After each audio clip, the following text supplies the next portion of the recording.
Honest Dave here from Smokin' Cigars. It is that time of year again, the Great Smoke 2023 Mardi Gras Madness. If you're wondering why everybody last year was calling it the best cigar event in the country, it was evident the day tickets went on sale. VIP tickets sold out in one day. That's right. They are all gone. Don't message us. Don't PM us. I'm sorry. There's nothing we can do. But there are still plenty of general admission tickets and virtual tickets. Once again, we'll be offering this event virtually as well as live. So for those of you who can't make it down, you'll be able to enjoy the festivities from the comfort of your own home. Michael Herklotz, Kim Keeney, and Paul DeGracco will be returning to be your co-hosts for your virtual experience. Whether you're coming down live or we're going to be enjoying the event from the comfort of your own home, your ticket price includes this epic package. It's one of our greatest Great Smoke packages in the history of this event. Over $400 worth of product and great swag for the low cost of $165. If you're coming down live, you'll get your package the day of the event. If you order your virtual ticket, they'll start shipping weeks prior to the event in early March. For those of you coming down, we have 4 full epic days of fun. We start off with Drew Estate and Jonathan Drew, Thursday night, our headquarters here in Boynton Beach. Friday night, 2 events, Steve Saka here at headquarters, and Evan Darnell once again returns to host our pre-event dinner with the Red Meat Lovers Club, going off the top this year. I've seen the menu. It'll be up on the site soon. Incredible dinner. And our feature host this year, Michael Herklotz of Ferio Tego Cigars, who's made a very special cigar, especially for those attending the pre-event dinner. Saturday morning, we are starting early with the first ever tailgate party being hosted by the distinguished Druffiest and Eric Espinosa. There'll be a very special cigar made exclusively for that event for the first 100 attendees who go to the tailgate party. And of course, the main event will be Saturday afternoon. And then that night, after the main event, you can head back to our headquarters here, where we'll have the man himself, Boofy Matt Booth, Room 101 Cigars, capping it all off with a beautiful Sunday brunch once again before everybody goes home from what we hope will be another historically, epically fun weekend. Do not hesitate. Tickets are selling this year faster than ever. Go to www.thegreatsmoke.com and get your live general admission ticket, your virtual ticket if you're going to enjoy from home, and tickets for either the dinner or the brunch. Epic time. We can't wait to see you all there. The Great Smoke 2023. Mardi Gras Madness.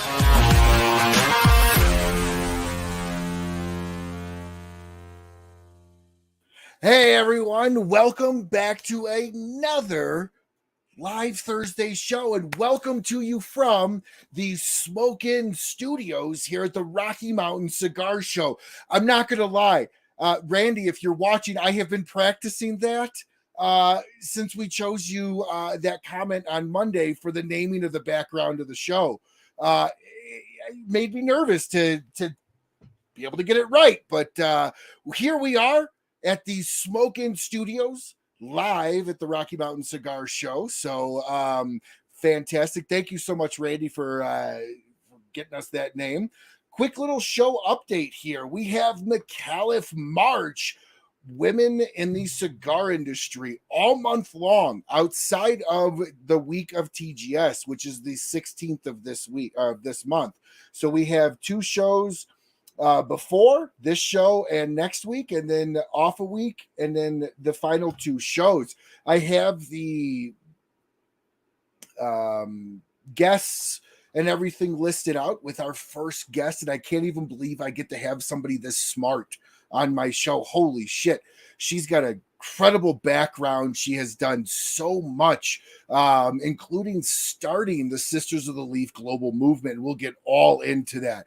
Before we do, though, big shout out to all these show sponsors: BAMF Cigars, ROCF Cigars, Christoph Cigars, Karen Berger Cigars, New Air Humidors, Sagrado Cigars, McAuliffe. Of course, this whole month is presented by McAuliffe, and what an amazing partnership they have been on. We also have Lauren from McAuliffe, co-hosting this entire month. This is going to be awesome. I'm going to be able to just sit back and really, really enjoy watching a whole lot of great conversation happening with a big roundtable with the one and only Amanda McAuliffe at the end of the month. We've got Big Sky Cigars, as well as Cornell and Deal. If you're a pipe smoker, definitely check out Cornell and Deal.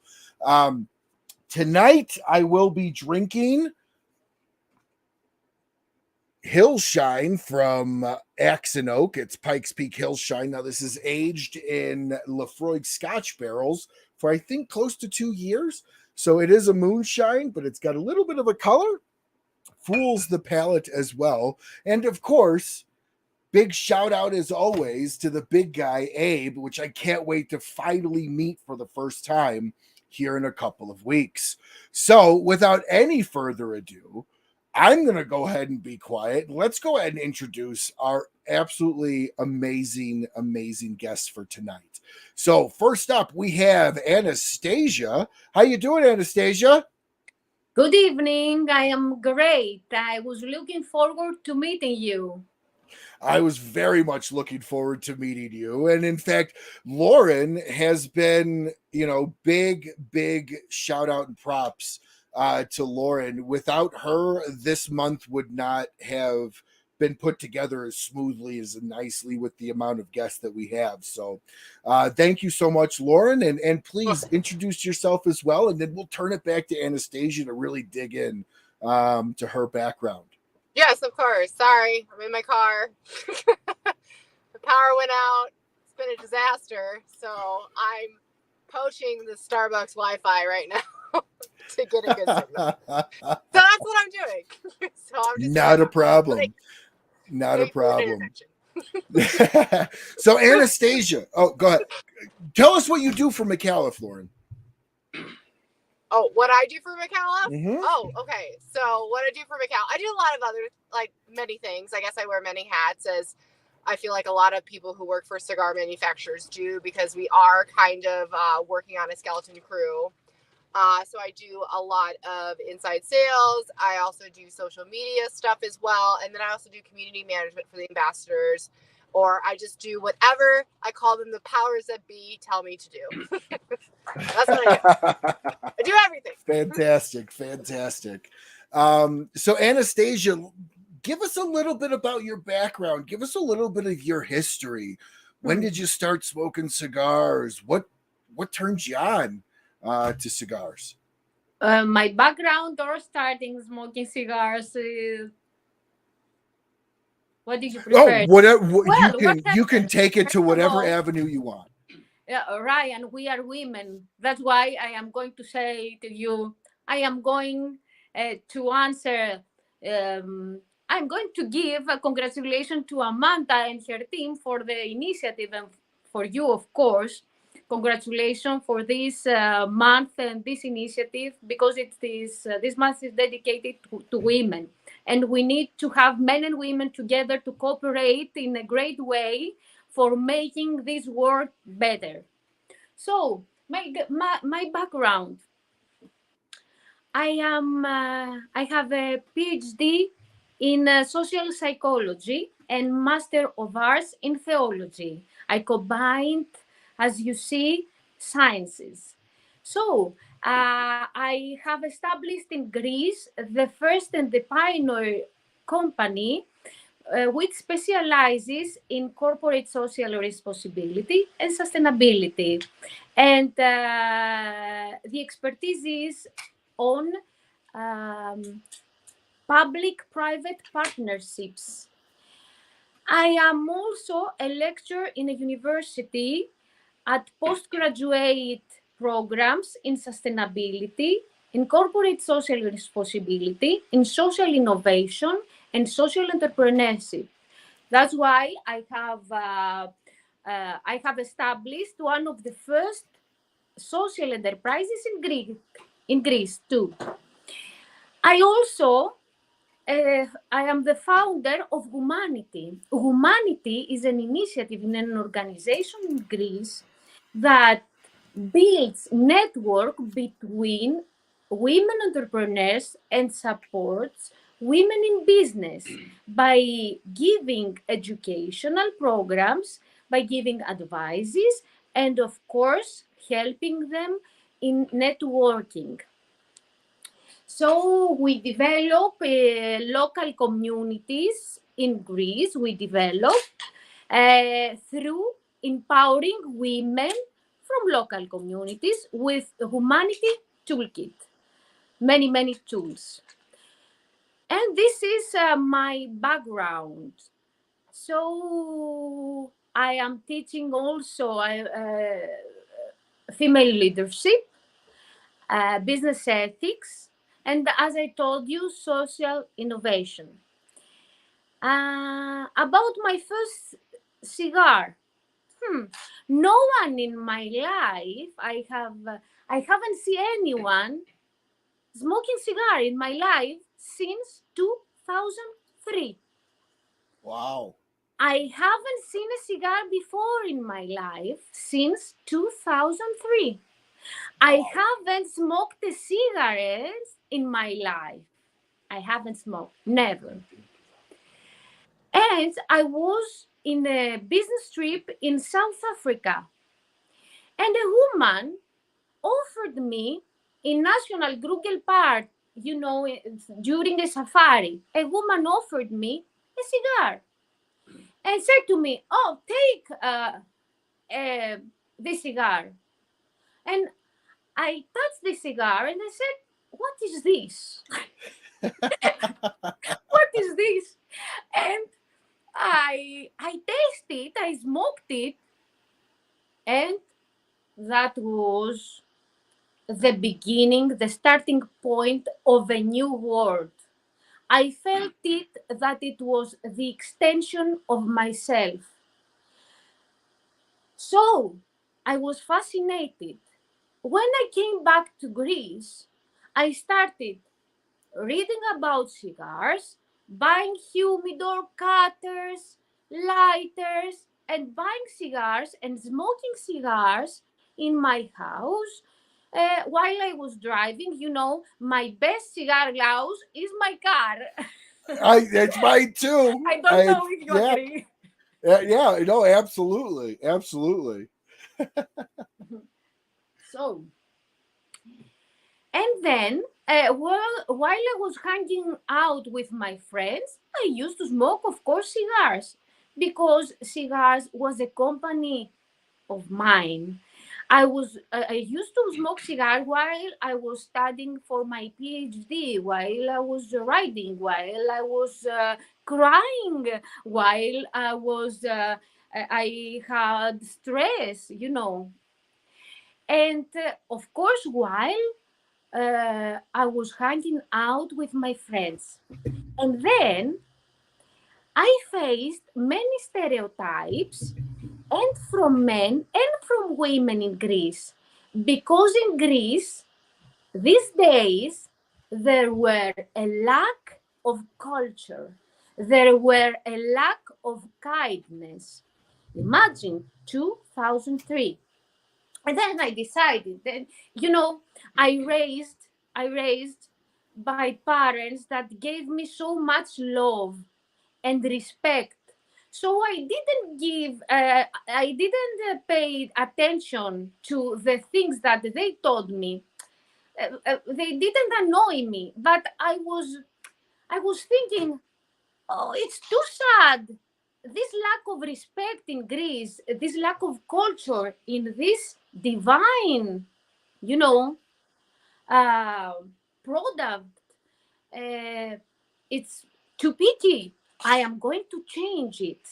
So I decided to create the first community in Greece who smoke cigars, but the first ladies. And ladies were in my advisory board, Sisters of the Leaf Greece. So I established an organization based on Greece, but it was for me, since then, 2017, a global initiative, because we are one and you and me and all the women and men of the world, that we share the same passion and the same love. Yep. And then this community had many members, and very I focused on some commitments, and I built this community like an organization, a business organization with structure and the business ethics and the code of ethics. And we accept members that they sign some statements like, we break the stereotypes. This is our motto. We love cigar world. We collaborate with integrity. We believe in business ethics. These are some statements that they have to sign in order to be accepted, of course, to our organization. And then we began to organize thematic nights and events and educational nights and events. And in cooperation with companies, many companies approached me from abroad, of course, approached me to introduce my people, my members, to introduce them to my members, and to introduce and to launch cigars and do great collaborations. This, of course, was a hobby for me. My my business background is something else. I had another career. So, and then my dream was to invite all the women that they are active in social media from abroad, to invite them to Greece for a global roundtable, because I wanted, for the first time in the history, I wanted these women to raise their voices, to present themselves, and to talk about their obstacles, how they transfer their obstacles into challenges and into power, for their career path. And after this, COVID came to us. Great. But Ryan, if we want something, nothing stops us. Yep. Yes, Only that's very nature, true. Mother Nature stops us. So I organized the first SOTL Global Roundtable in the history of women in cigar industry, in a digital way, through Zoom. I sent formal letters to 11 personas, Facebook personas, and entrepreneurs, sommelier, aficionadas. They are well known and in USA. And I invited them because I wanted to open an international dialogue about our right to be equal. We are all different, but this is amazing that we are different, but we are equal. We have the right Absolutely. to enjoy. So I invited them, and then we organized the first global roundtable with, we were 12 from all over the world, 12 ladies. After this, the second global roundtable was with Cynthia Fuente and Tana Lopez from Habanos and Franca Cobareto, were 3 ladies that talked about their stereotypes, because they came from different backgrounds. It's something else to come from Cuba, something else to come from US, or to something else. You face different things if you come from Europe. Correct. And so on. in 2021, Lefty is my friend. Many years ago, was my friend, a friend of mine. He's Greek and he lives in US. So we met in 2021 at the summer because he came to Greece for organizing an event. And we decided to expand this SOTL organization to US and to all over the world to establish a new organization. Of course, I have the trademarks, and in Europe and in US, in Asia, I have the trademarks of Sisters of the Leaf. And we established this organization, and he's now the business development officer, the chief. So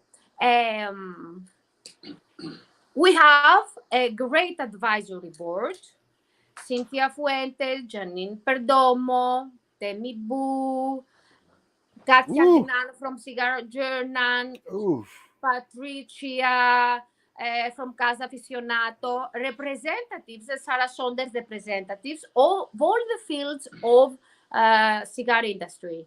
And we have great committees: scientific committee, social committee, cultural committee, board collaboration committee, that consists from women producers, manufacturers, very, very well-known women. If you visit our website, you will see the great ladies that embrace our mission. And which is our mission? To introduce more women to cigar world, to empower them, to support women entrepreneurship, and SOTL and Bottle with our brothers of the leaf to create a better world. And this is our vision, to create a better world. Because, Ryan, you said me something before about the improvement and the improvement. If our world is not very well or acceptable, we fix it. I tried to do this to enlighten my cycle, and then another took the light and enlightened his or her cycle. This is about my history and my background. So that, I mean, my gosh, you've done so much. It makes me look at myself and go, what the hell have I done? I mean, you've accomplished so much in your career. You've got a PhD, started a global movement for women in cigars. You're a lecturer. I'm almost I'm just blown away that you have all this, that you have the time, or you found the time, or made the time to really envision your dream and move forward and act on it. I do want to also add that if you actually look at their site, another thing that they are trying to do is certify, or for lack of a better word, certify lounges as being, help me with the correct wording, I don't want to say women friendly because that sounds not right. Certify them as being accepting to anybody and everybody that would like to come in, including women and men of all varieties. Exactly. We use this orology because it's accepted in business world. That's why we use this orology, women friendly. But they are more comfortable for women and men, of course. Correct. And they have elegance and respect to women, and not to treat them like they are children, that they want flavored cigars, or So, okay, I'll be very honest with you. My wife smokes cigars with me, and in fact, we smoked the McAuliffe the limited white box. Collectors? Yes, Yeah. Amanda was so kind to send one for my wife and I to nice. share.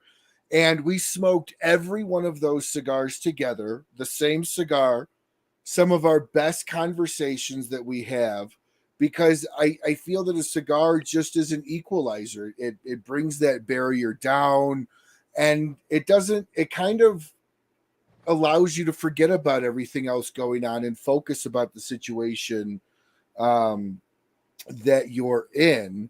Now, nobody in my family outside of myself and some of my cousins smoke cigars. I know you had said you really weren't introduced, didn't see a cigar until 2003.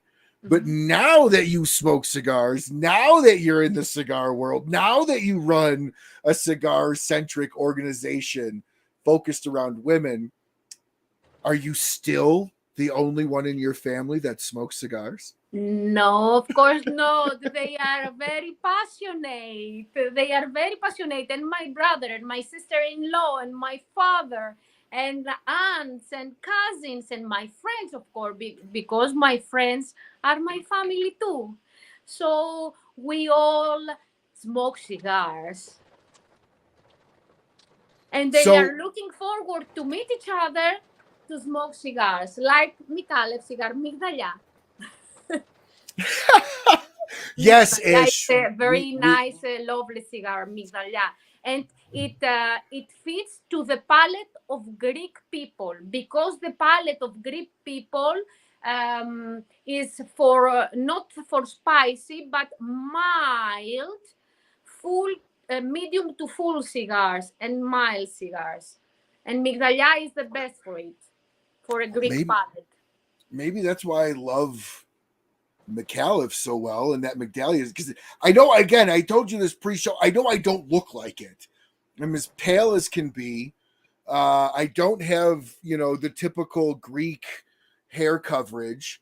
But when you look at my brother, I swear he's got a coat of hair. He's short. He looks much more Greek than I do. I fell more to my dad's side, but my grandfather was first generation born here.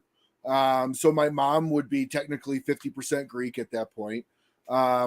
And just growing up with Greek food, you smell it 2 blocks away. You're like, I smell the lamb, God, I smell the column, I smell the tomatas, I smell it all, and I just give me a tray. Plates never fit, because if the one thing that the Greeks and the Italians know well is when they throw a food party, there's about 20 pounds more food than ever required for anybody at the table to finish. So you end up giving plates home. It was always so much fun.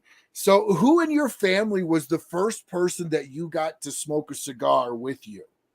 Of course, my brother. Your brother. Okay. What was that? What was the cigar you gave him? Do you remember? I don't remember the cigar I gave to him. Maybe he remembers, and I will ask him. And I will text you. I will text you. Well, because it was many years ago. Many years ago. Sure. Because, well, let me ask you this: do you know, was it the New World, or was it an old world? It was a Cuban cigar, because in Greece we didn't have, since 2003, we didn't have New World cigars. We had only Cuban cigars. And when I first tasted a New World cigar, really, it was a new world open in my life. New tastes, new flavors, different approach of taste, different approach of smell, extremely amazing journey. So you like the New World cigars because of the variety. I love New World cigars. I love Cuban cigars if they are a good quality. That's the asterisk, right? That's the footnote. If yes, because I love Cuban cigars too, but They are up and downs all the time, but cigars are cigars, and it Sure. depends on your mood, and it depends on you know uh, the environment or the pairing and the time of the day that you smoke it. Yeah, And, and what you eat too, right? It and depends what on what you eat. I love the best cigar in the day because I smoke every day, two, three, or four cigars. Mhm. The best cigar of the day is the morning without eating. And the first cigar is always the strongest cigar in the morning. I wake up in the morning at 5 o'clock, and the first thing that I do, coffee and a strong cigar of New World. Wow. What country of New World cigar do you prefer? Dominican, Nicaraguan, Puerto Rican? Both of them, both of them, both of them. So are you said you have your first cigar with coffee. Now Lauren, how many cigars a day do you smoke, and do you have a cigar in the morning? Yeah, I usually like to smoke in the morning. It really depends on what day it is. Sometimes it'd be two or three. Sometimes it'd be zero. Sometimes I don't smoke every day.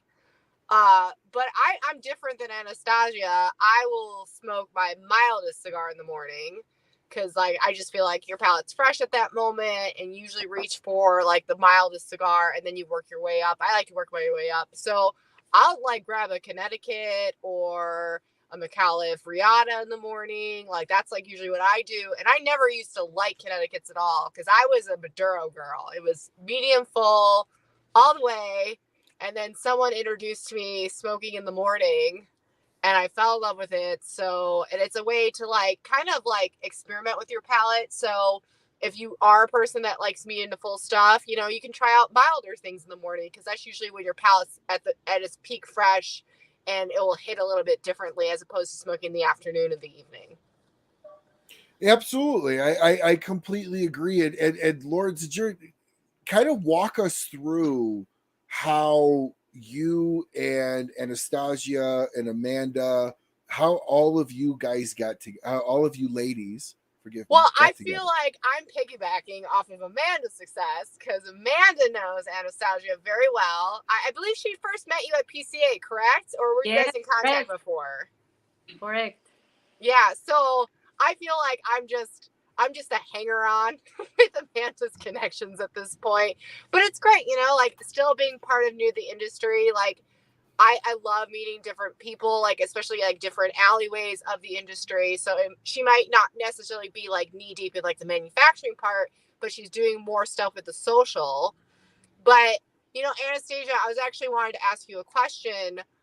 So when you first got into cigars and you were talking about like the stereotypes and experiencing like negative backlash smoking, what made, I guess, cigars so special for you to push past that?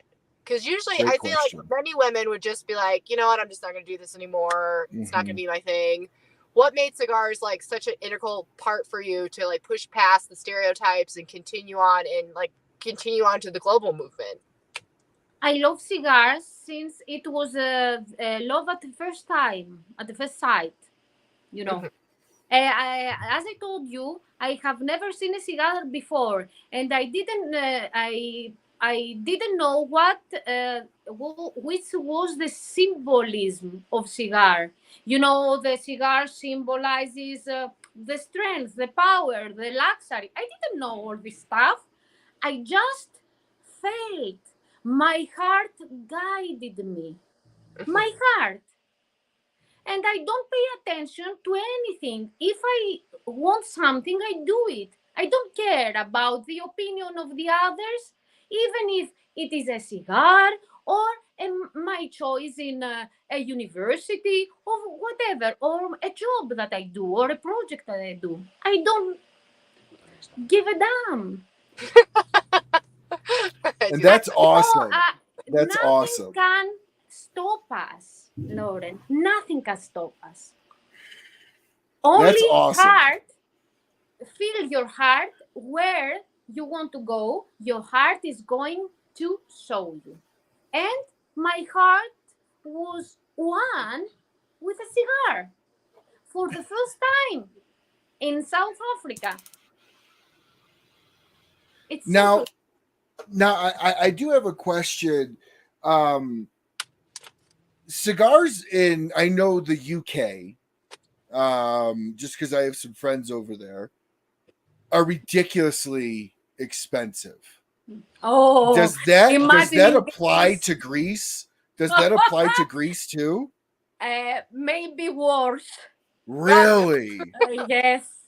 Wow. Imagine how much money we have to spend in Greece So let me for cigar.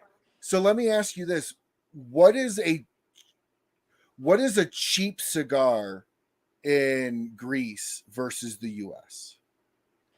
$20 Oh wow. For a cheap what? one. $20. $20? Yes. Wow. Yeah, So I don't expensive think one I was. would.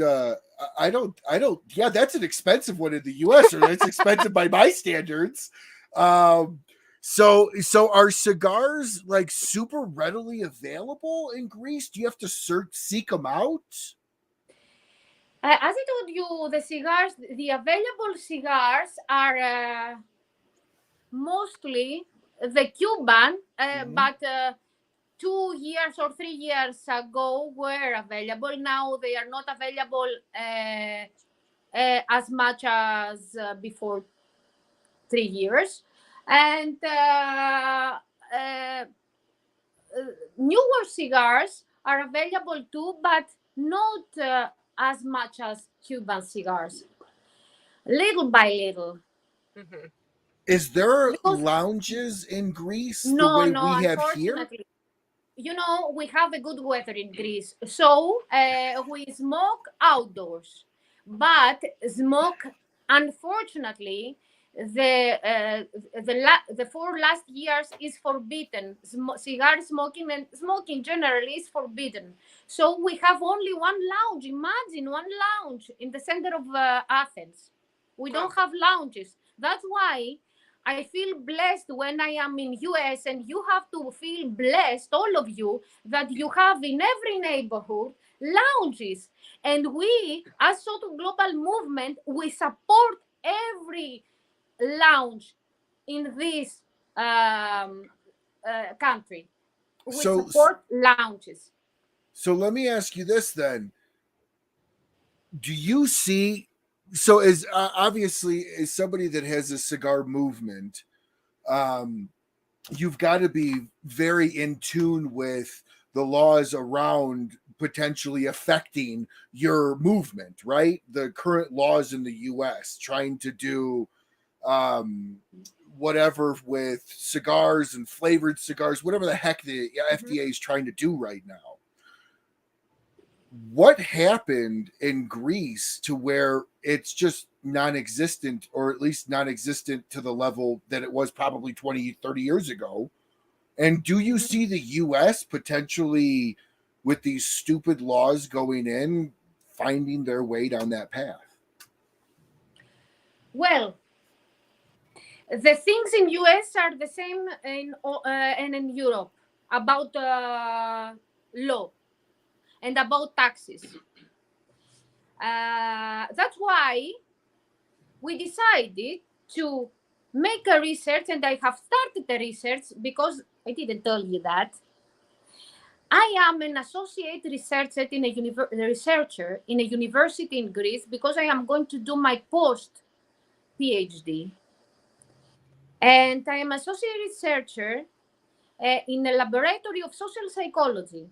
And we decided to make a research how we can relate and combine and to research and examine the contribution of cigars on social health. That's why we want to help PCA selecting data and using them for empowering the argument against the government. Well, any argument against the government, you sign me up. I will be on that list right behind you, all the way through. So let's see.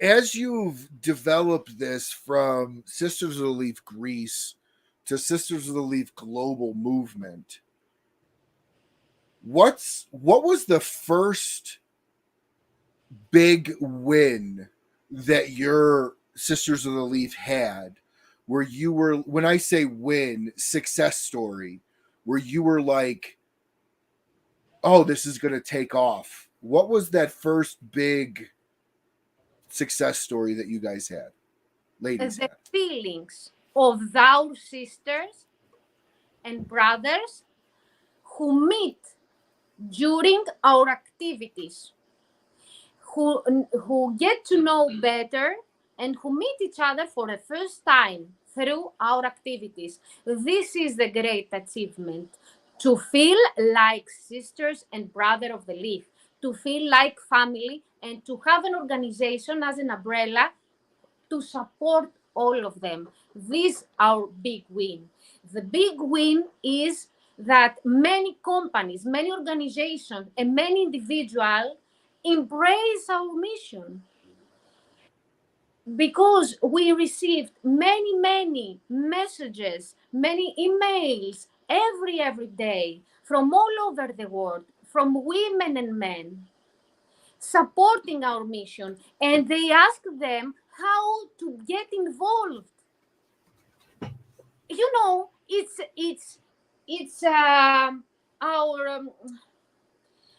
our research showed it, because of course I have already interviewed 200 women from all over the world for this social research, and you know what they said to me?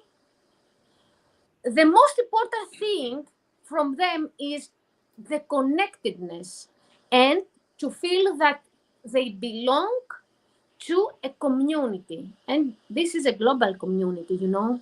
This is very important. And this community gives them strength to move forward. I see, and I am very proud for my sisters, because I watch them from their first step when I met them. And yes, we supported them. And this is amazing, and makes me very emotional. So obviously you're talking about going back to school for PhD. I don't even know what it's like to finish school. So I commend you on that, let alone to go back after you've already gotten your Just for 1 doctorate. year. Yeah, you're glutton. I am going to teach and research, not Yeah, study and you're- writing. I would say you're a glutton for punishment if you had my educational background, but so how has your education, because you are you have your doctorate in philosophy, Social psychology. or psychology, social psychology, how has that given you the groundwork to move forward with this? I'm well, you know, I like experiments, and I like use the science. I don't like the theory. You know, actions talk. So actions talk. What I did, I created an innovative mechanism, and I implement this mechanism to business world. And this mechanism, I incorporate it to create it and to develop, and Sisters of the Leaf Greece, and to develop Sisters of the Leaf Global Movement. This is the mechanism, and we say it in social psychology in sustainability, and you know, it's a term of terminology of management. Stakeholders engagement. What is stakeholders engagement? Stakeholders are the people, the individual, and the groups that influence us, or we influence them and their activities.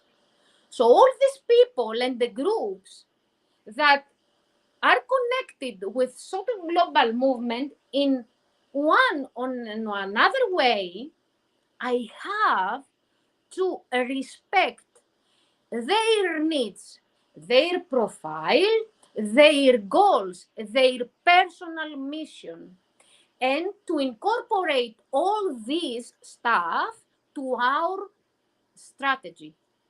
This is a specific methodology, and I use this methodology too to create and develop Humanity, the organization for supporting women in business. The same. That's why has success, because success is to be effective, to have an impact. So obviously cigars is where you've decided to have your impact, but obviously bringing everybody together, mainly focusing on women, but being inclusive to everybody that would like to be a partner of that. Of course. So I don't think there's a better person to ask this question to. And this is actually one that I asked Lauren when she asked me if I had any questions.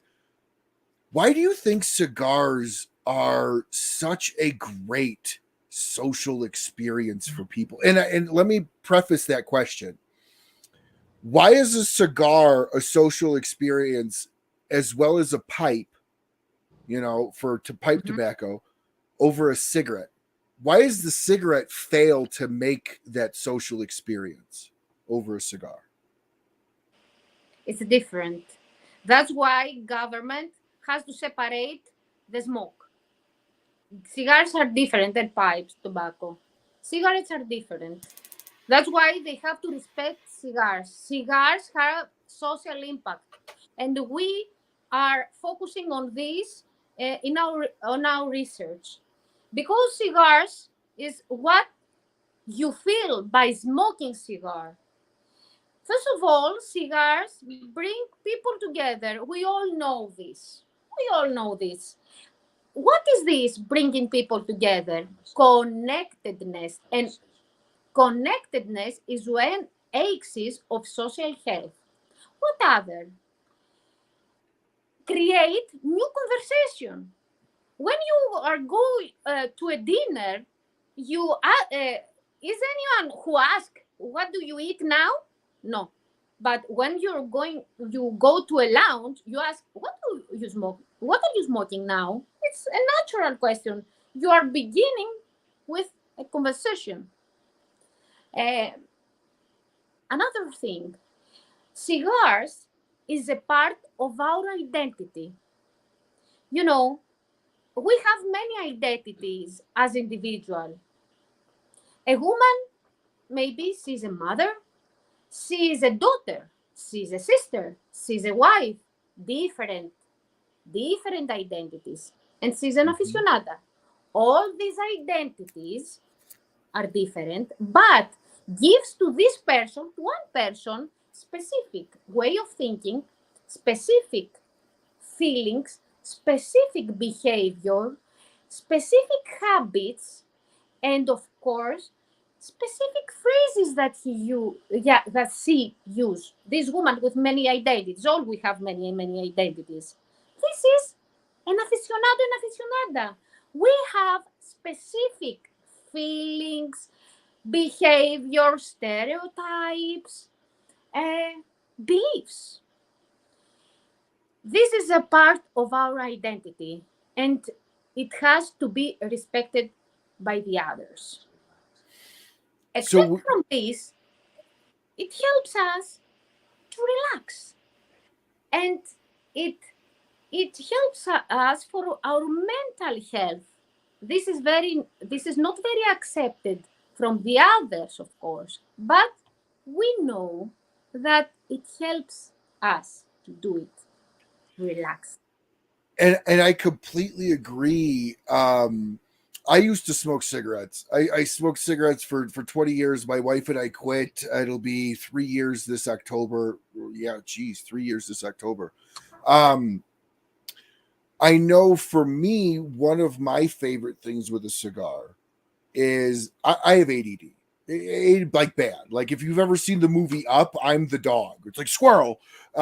Instantly my mind, like it drives my wife nuts. We'll be in the middle of a conversation. There's something on the floor. I'm like, I got to pick it up right now. And she goes, we're in the middle of talking. I'm like, I know, but my mind won't let me leave that alone. For me, cigars forced me to slow down, slow my world, my universe down, my mind down, because it takes an hour, hour and a half, 2 hours to smoke. And if you smoke too fast, it tastes like burnt. It doesn't taste good. So for me, cigars is one of those things that actually kind of taught me a little bit more about patience, a little bit more about living in the moment that which you're in. And I think now with social media, with stuff like TikTok, Instagram, we live in a world of 30-second clips. And I actually have found myself this. I'm like, oh, it's a minute and a half. I'm not watching that. But I'll sit down and watch a 2-hour movie. But, it's just, where did we as a society go from that slow movement to being so fast and not being able to concentrate, but yet this changes that? Exactly. I totally agree with you. I totally agree with you. May I add something about the stereotype? Because, everyone, that's why we believe in education. And that's why we have already established our maestro school. With this, we educate people. We have an arrangement with Tobacconist University, and we use the curriculum of Tobacconist University. And we believe in education. We believe in the power of knowledge. And our goal is to create strong aficionados and aficionadas. It's amazing. I'm a certified cigar sommelier. And during I was studying to be certified, I was fascinating. I said this and this and this, but the thing is this: you are open to choose the way that you want to hold the cigar, to smoke a cigar, to talk about the cigar to the others, even if you are a retailer. You are totally free. And all of us, we know that when we smoke too fast, cigars is getting too hot. So what? I have many times in my life that I smoked too fast, and I enjoyed it because I was too stressed. I want to work and passion, and I did it too fast. Okay, I'm free to do that. Yes. And we have to educate to respect the way of the others. Mm-hmm. And if you have a deep inside the knowledge and the history and the culture of cigar, you are going to respect anyone. Absolutely. You said it great. And, one of the things that when I was introducing my wife to cigars, because she stopped all tobacco for a while, and then she's like, I really want to smoke with you. Let me just try one. So we got her just inched in with the tiny little like cigarette style cigars, cigarellos, and then bread. Now she will go in the humidor and grab anything, light, dark, it doesn't matter.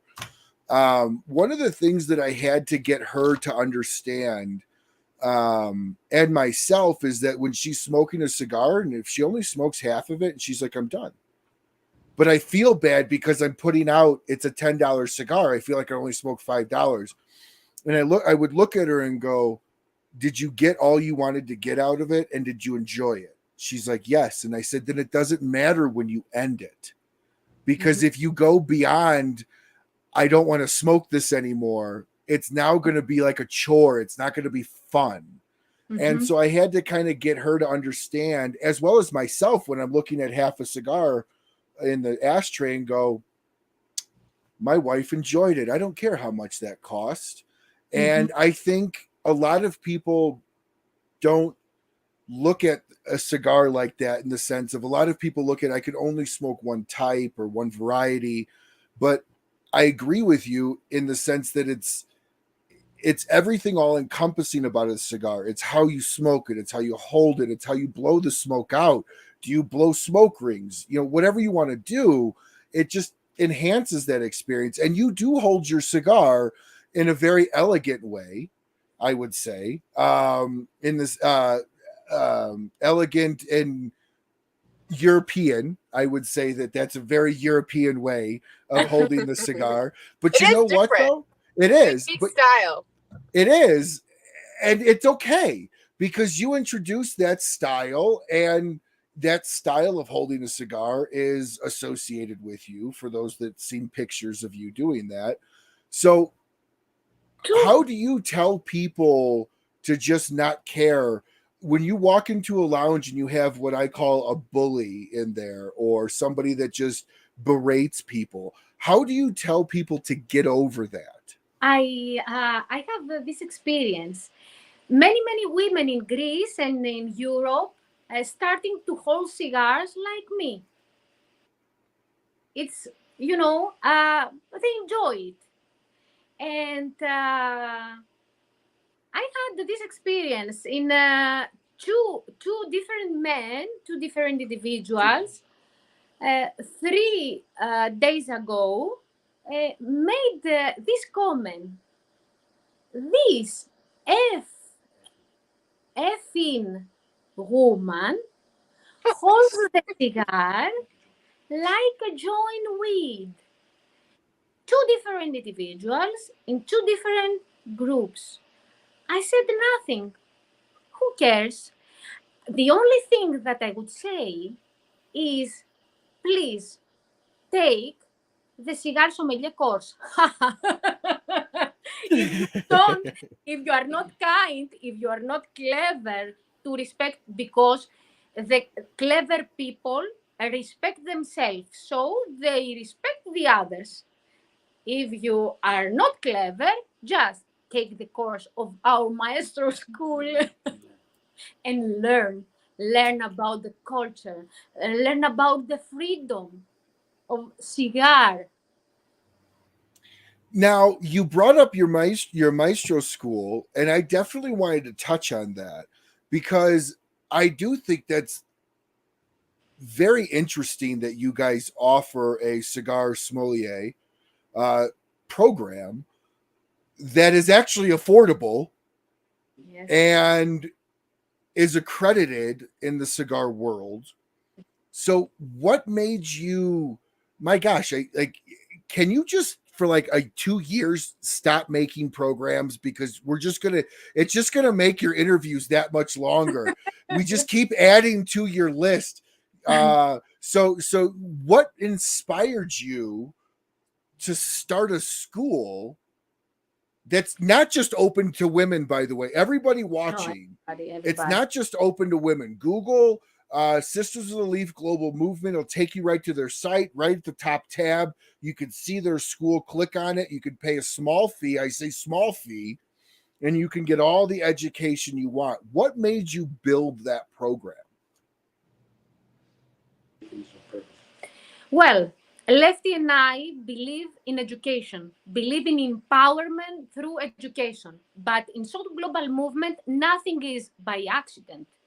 It's very well considered. We have already done many interviews with women, men, and owners of very well-known companies in US. And all these women and men said about the need of the course and the need of empower the aficionados and aficionadas through knowledge. This is our motivation. And we have a goal, Ryan, allow me to say. Education is very important to us, and for another reason.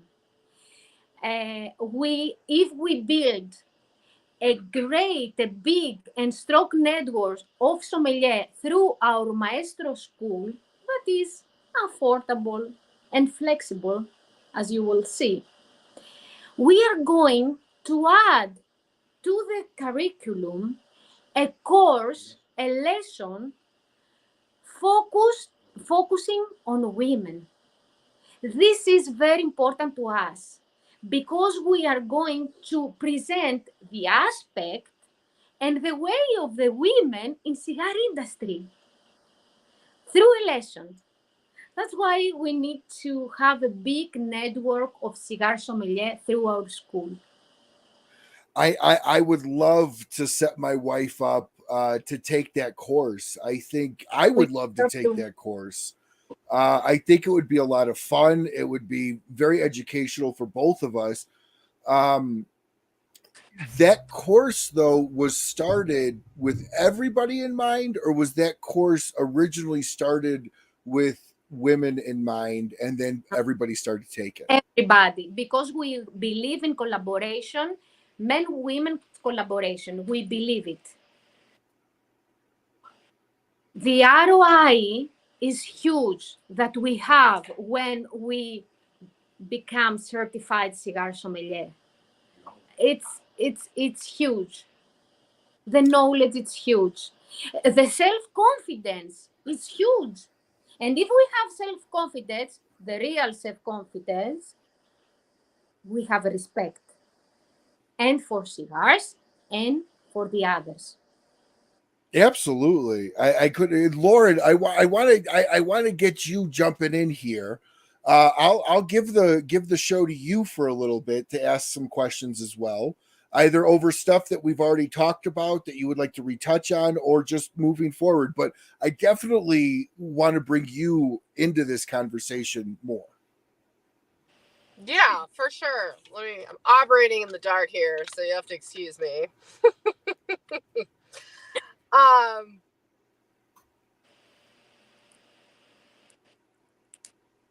was trying to think. I know I was going to say some things, but the conversation kept moving.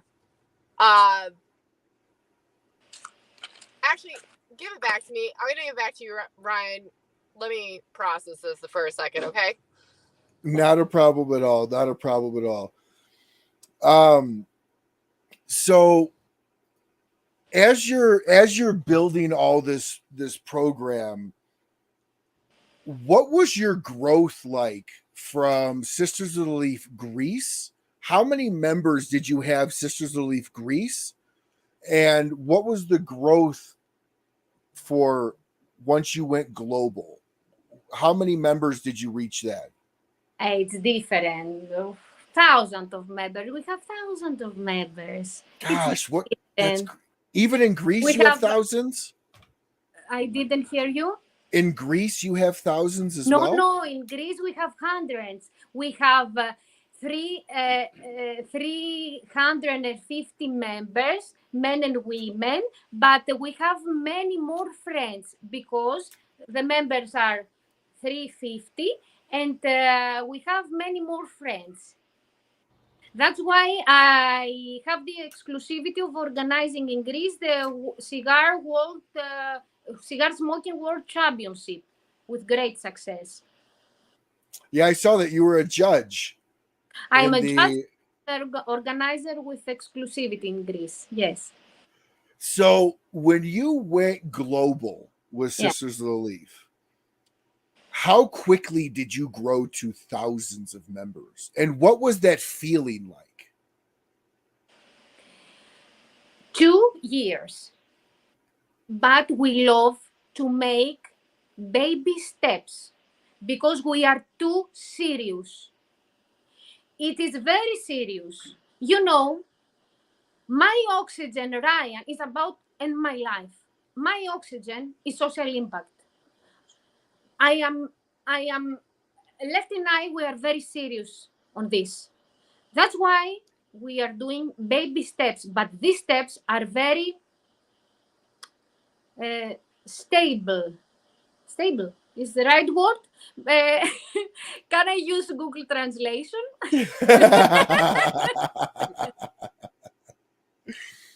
So as you're growing, did it shock you when you went to the global movement how many women were interested in being part of it, and men included? Of course not. Nothing. No. We have a great future. No. I didn't have any doubt.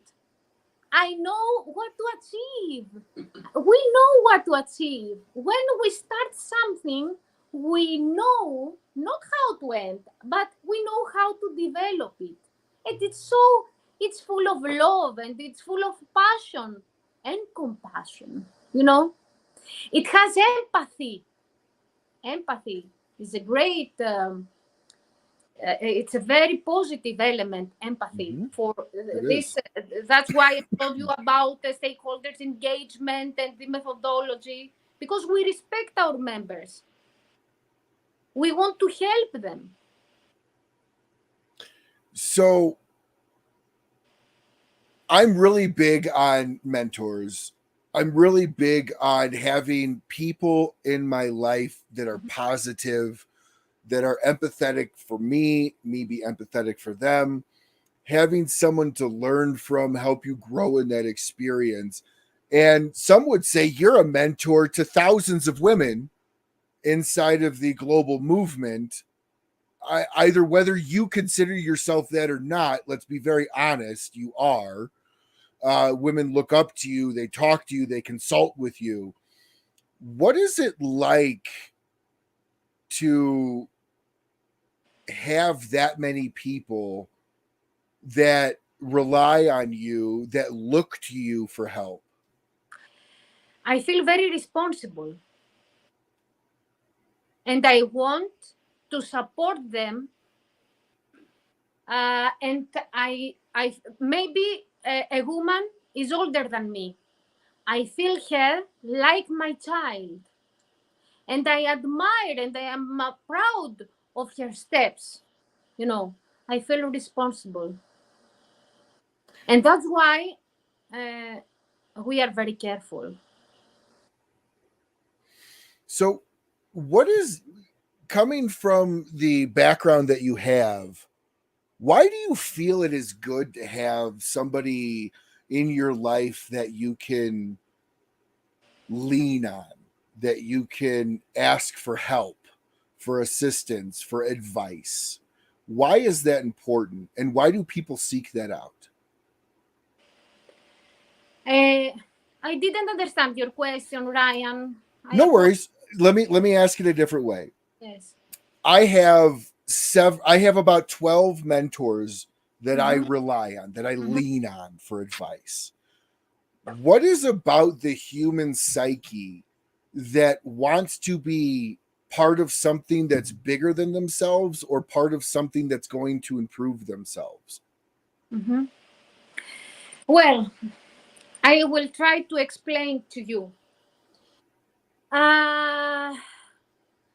I teach the others, I guide the others, but I learn the same time from the others, and I learn better myself, because our goal, what is our goal?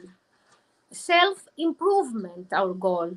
So a student, because I have postgraduate student, a student makes me become better. I see the negative of my negative and positive sides. We have different experience. Yes. We have different backgrounds. So Yes. we combine all these, and we are one. We are together. The word is togetherness, I think. Yes. So do you find it valuable for people to have people in their life that they can get advice from, lean on? Of course. And I'm very proud, because some of mentees of mine, now they are mentors of others through the SOTL Global Movement. Absolutely. This is very important. So if I was to ask you, Anastasia, I'm looking to get somebody in my life that I can get advice from. What would be some guidelines that you would give for somebody to look at another person to make the judgment if they're going to be a positive influence in their life? Clear the mind, clearness of mind, and guidance from the heart, and align with his or her ethics, ethical values. Integrity is very helpful for walking this path to self-progress, to self-development. And I would say this: if we are in a storm, let's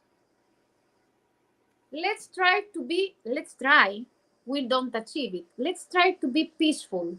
You know, my best thing to achieve, I don't say that I achieve it many times, but it's peaceful. So, in my soul, in my heart, peaceful. To be, if we are peaceful, we can achieve great things. Great things.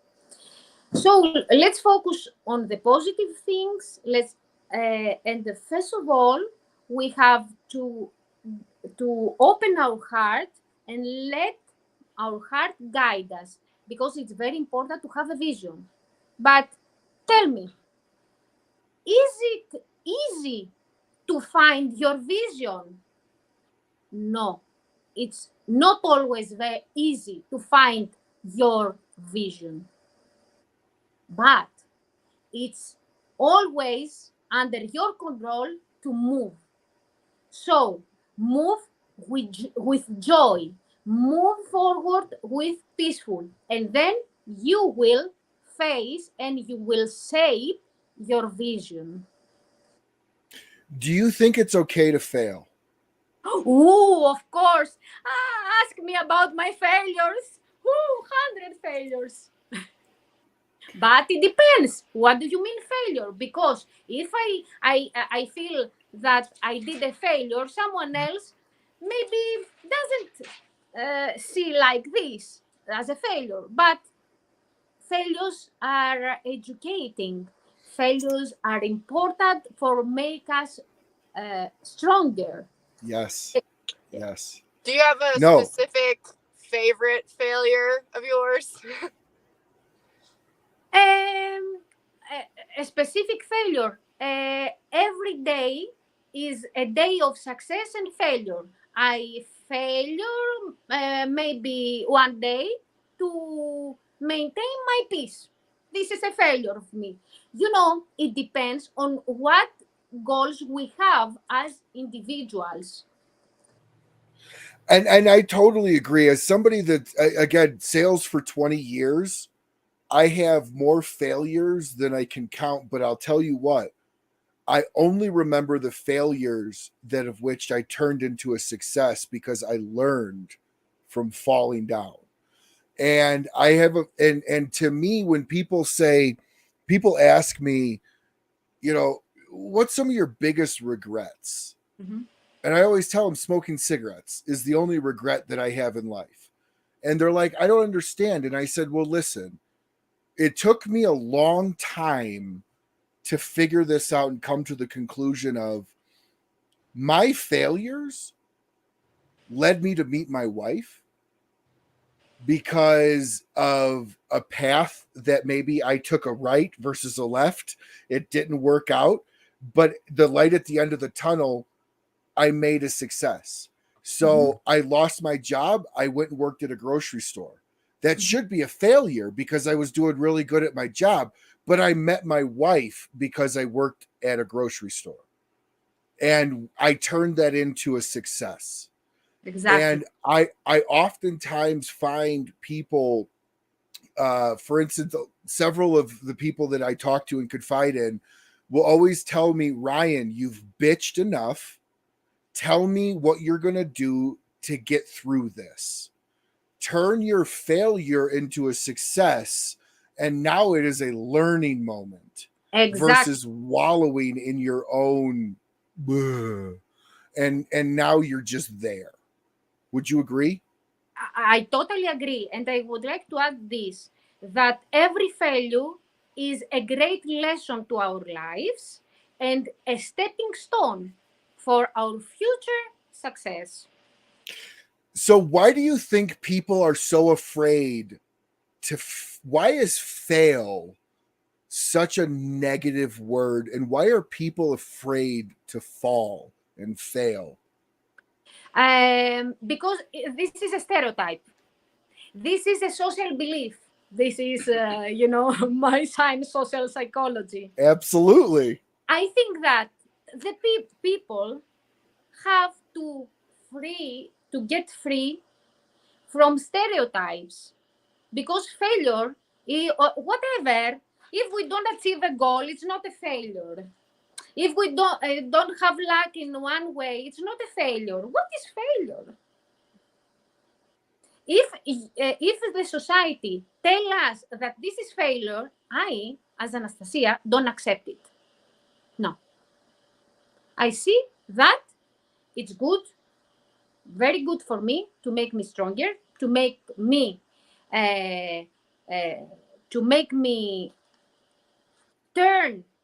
change the strategy.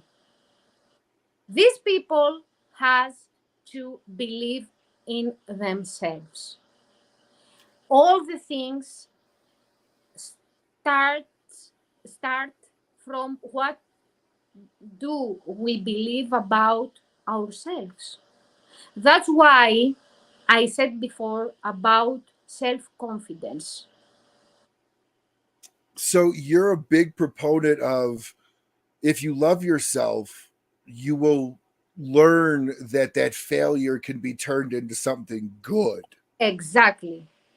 I love my failures. I love my cooperators' failures. I love that. I love my failures. I love my failures. That is such a strong thing to hear somebody say, and that is such a scary thing for people to say. There is one failure in our lives, not to try. This is the failure. One failure, not to try. Yes. Nothing else. Yes. And it's not to try, but it's also, if you try, to learn what you did wrong to make yourself better. One of my favorite stories that I learned, I did door to door knocking for insurance in my younger years. And people have heard me tell this story. I tried for about 2 or 3 weeks to do things to reinvent the wheel. And I would call up, who's now a very close mentor of mine, my boss at the time, and would just bitch. I hate this. This is fucking stupid. I can't sell. People don't want to buy this stuff. And he would, okay. And it would just be a long pause. He'd be like, "Are you done?" I'm like, "Yes." And then he would just hang up on me. And then I called him. I'll never forget. I called him and I said, "I quit." He goes, "Why?" I said, "Because I'm failing." He goes, "Awesome. You're ready. Meet me at the office at 8 a.m. I said, "Yes, but I just told you I quit." He goes, "Yeah, exactly. You're quit doing your way. Now you do it my way and you'll have success. You needed to fall and prove to yourself that you couldn't do it and to ask for the help."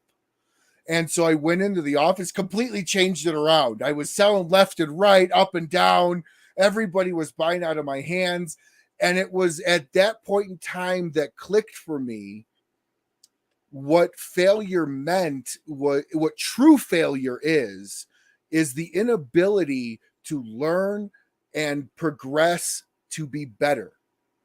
And failure in itself is not bad as long as you're willing to learn, change, adapt, and get better. Exactly. And that is the fine line, in my opinion, between what makes a Bill Gates, where people are like, you shouldn't do this. This is stupid. Or Apple building computers out of their garage in the 80s to what they are now. People told them it's not going to work. And they saw past the bullshit negativity and said, I don't care. I will be successful.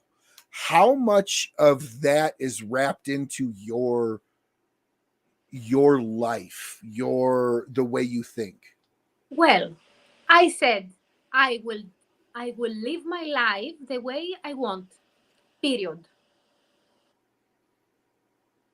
And that's valuable. This, no one is going to tell me what to do. No one is not advice. I need advices. I don't mean something like that. I totally align with him, and nothing can stop us. Nothing. Let's have a goal and let's try to achieve it. And if we don't achieve it, let's change the strategy to achieve it. And that's where, I always hear the thing from a lot of people I talk to is, stop complaining and start giving me solutions. I'm sure Lauren hears that from Dan, because Dan's one of those people that says the same thing. All right.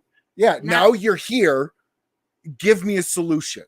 How are you going to get past this? So Lauren, what has it been like? Because I know you went from a job previous to McAuliffe, obviously. That was McAuliffe's not your first job. No, I popped out of a petri dish and fully formed. So what has it been like for you across your jobs, having people that you've had to rely on? Or what is kind of your first aha moment that having people that you can have as a mentor in your life was positive for you? Oh, I'm very self-reliant. I have not really had good people in leadership. So for me, I'm a very self-reliant person. I think people will give you opportunities. I think people will allow you for your qualities to shine. But as opposed to having someone lead you to a certain end goal, I think it's very much on the self. So what was a big thing shock-wise when you came from your previous job into the cigar world as a lady? What was kind of a big shocker for you that, or not shocker, but what was something that you thought was going to be a certain way that turned out to not be the way you thought? I feel that women are very much pressured to be a specific type of woman in order to be respected in the cigar industry, for sure. I feel like I've been in many conversations with men that they will insinuate what type of woman I need to be instead of just being myself. And I think, like, since women are not, we're still very much a unique unicorn in the cigar industry. So I think there's a misrepresentation that women are very multifaceted. Like we're like, as Anastasia said, we, are in different roles.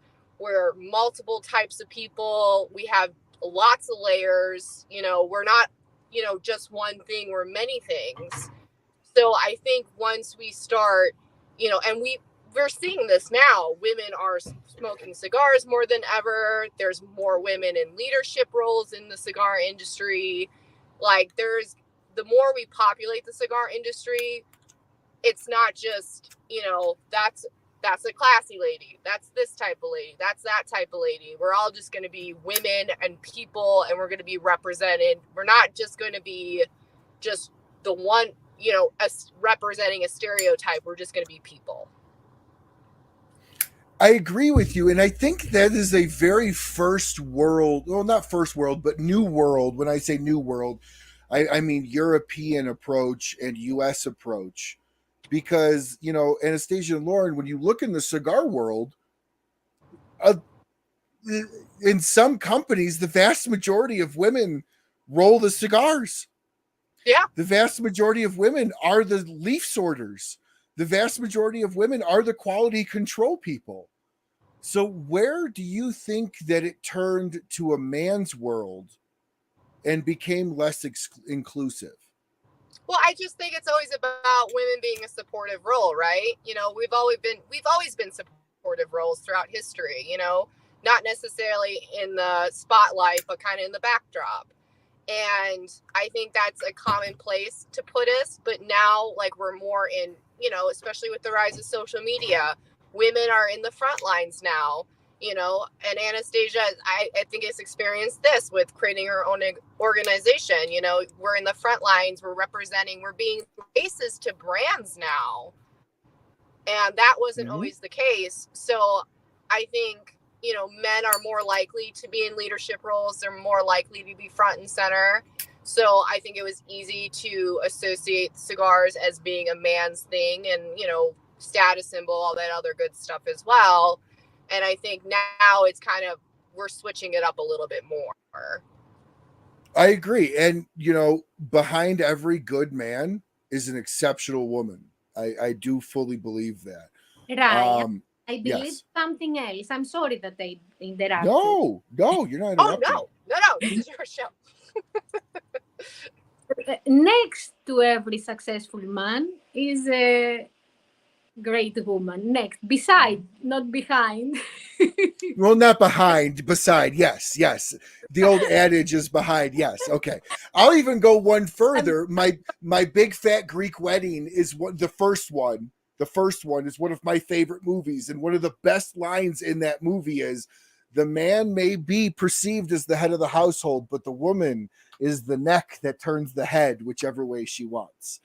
That is a very truthful statement. But you know, there is a phrase in that it's very common that I don't believe exactly, but if we say that behind of every man is a great woman, behind of every great woman there is no man, there is no one. This is the phrase that I don't believe, because I believe in collaboration and I believe in support to each other and support men and women and to be together, you know. Well, you know, you taught me something. I will start saying that phrase as in, but next to every good man is an exceptional woman. Yes. Because I tell this to my wife all the time, you know, my wife has always worked. She now is a stay-at-home mom, which is a 24/7 job. The hardest job, I think, because you never get days off. You can't just tell your daughter, "I feel sick. I'm sorry, you're on your own today." You know, you got to work through it all. My wife runs our home in a way that I could never, because I don't have that mentality that my wife has, which is that caringness, that lovingness. A husband can buy a home, a wife or a husband could buy a house. It is the wife that makes it a home. Mm-hmm.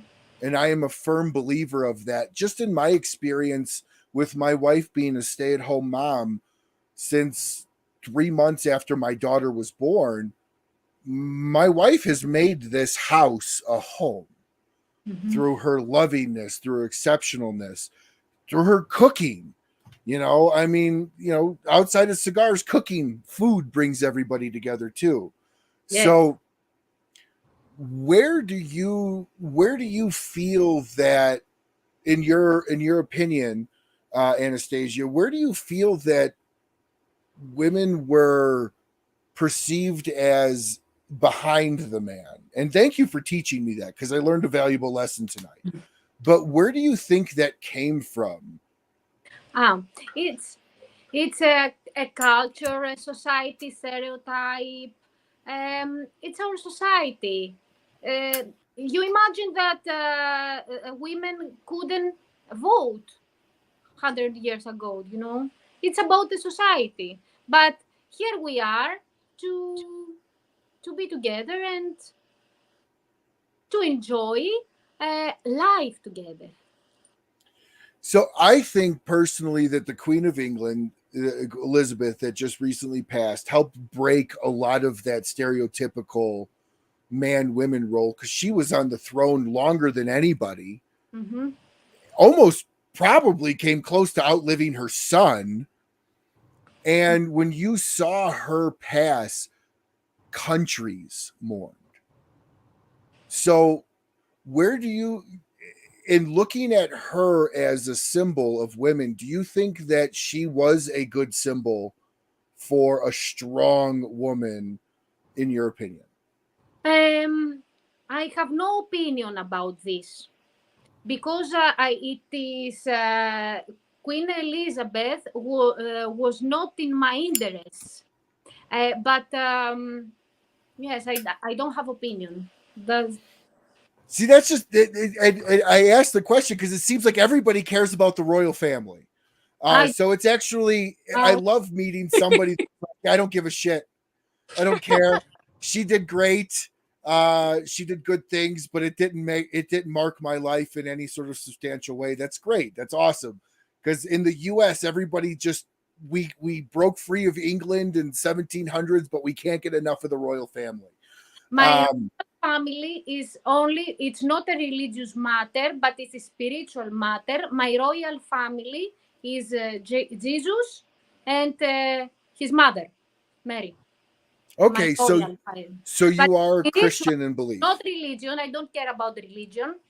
Okay, I don't talk about it.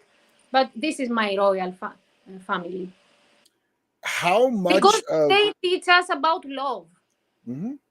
And imagine Jesus was a great manager. Yeah. Yeah. He had all his disciples that he would send out, and absolutely great manager. Um, how much of your pre-cigar life Mm-hmm. has changed, or thought process changed, to when you started smoking cigars? It's a great question. You know, uh, I have to be honest with you. It doesn't change because I was what I was since I was born. I am, you know, I have this character and I wanted to achieve great things for making a better world.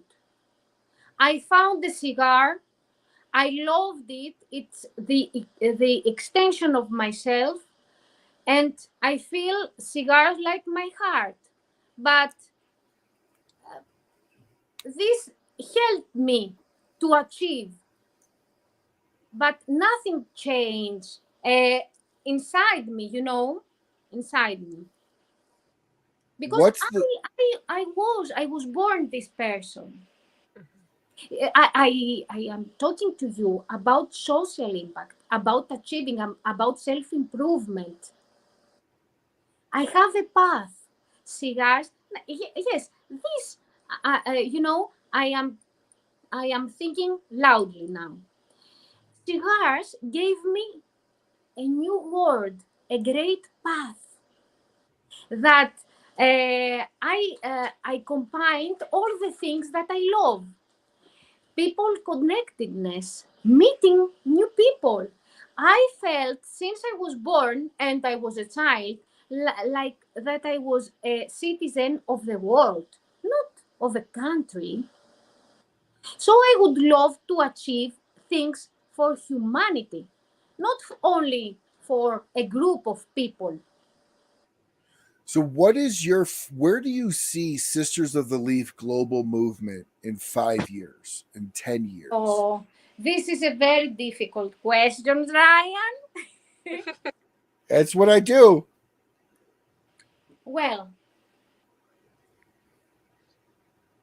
I see SOTL Global Movement. I see uh, women and men to create a better world, a more friendly world for all of us, more respectful, because I have already had this experience. to change, to create a culture, to change the behavior in Greece and in Cyprus and in Europe of men. You know, they change, and we all together we are going to achieve great things. So I cannot tell you exactly. Well, so global movement in 5 years. I think I am going to text you. This is my second question. Huh? Not a problem. Not a problem. Define, what is your definition of success? Except from this, the previous question, Sure. I love the journey. The journey to the cigar world is divine. So the success is to enjoy and to love all together this journey. And this journey is going to make us better humans. This is a success for me, to be better. So when you think about success, do you think about success as a big scale or little steps? I know what success is for me. It's peaceful. It's peace. Success is peace. But I give a different meaning to peace. You know, so we need little small steps to achieve all the success.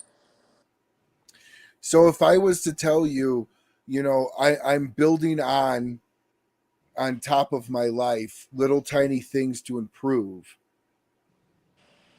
what would be your response? Would that be something that's good, or would that be something that, meaning like, strive, the little wins make the big win in the end? It is great. This is great. So as you're embarking on all of this, how do you measure success of Social Global Movement, of Sisters of the Leaf Global Movement?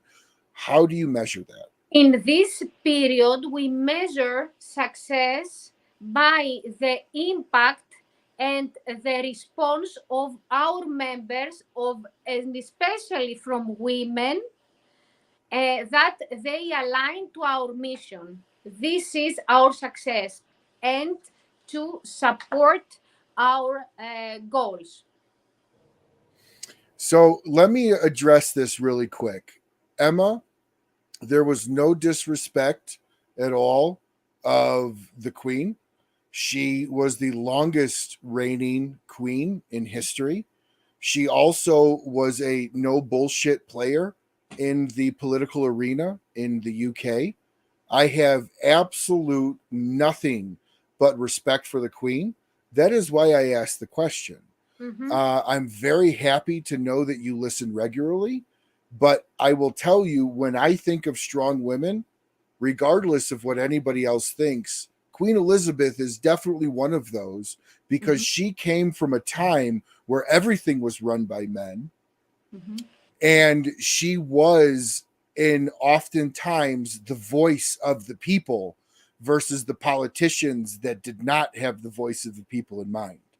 So I apologize if any disrespect was given, but I don't feel that anybody said anything disrespectful about her on the show. I think she was a remarkably strong woman to go through all of the turmoil and hardships that she did, and to be able to keep the image by which she lived. So I apologize if any anti-Queen comments were given. But I just wanted to address this, because in no way, shape, or form, I think Queen Elizabeth was probably one of the best royalties to come out of the UK in the last 70 years. I mean, let's be very honest here. So I only ask that of Anastasia because I know Europe follows Yes, but the queen and royalty, and the U.S. does as well. So I apologize if any offense was given. There was absolutely none was supposed to be. I have, like I said, I have nothing but respect for Elizabeth. I think she was dealt a rough hand in her life, and she strived and made a great life out of it for her people as well. Oh, totally agree. Totally agree. So I apologize, Emma, if there was any wrongfully said comments. I don't remember No, any, but I apologize. you didn't. You didn't make a mistake about it. But I don't have the knowledge about it. But it, I totally agree with you. I totally agree with you. So, what is your end goal with Sisters of the Leaf? And what I say by that is, when you're gone off the planet and your movement still continues, what is your goal for that movement when you're no longer around? Well, SOTL Global Movement will be a great organization, even if I will die. A great organization embraced by all the men and women in this cigar industry and this cigar community. And my goal is to create, but I don't want to be more specific. I have some plans in my mind, but I don't Sure. to create a great opportunity for all to be educated and to be connected. So you also use Sisters of the Leaf as a networking Yes, platform. yes. Why is that important? Why is that an important aspect of your movement? Well,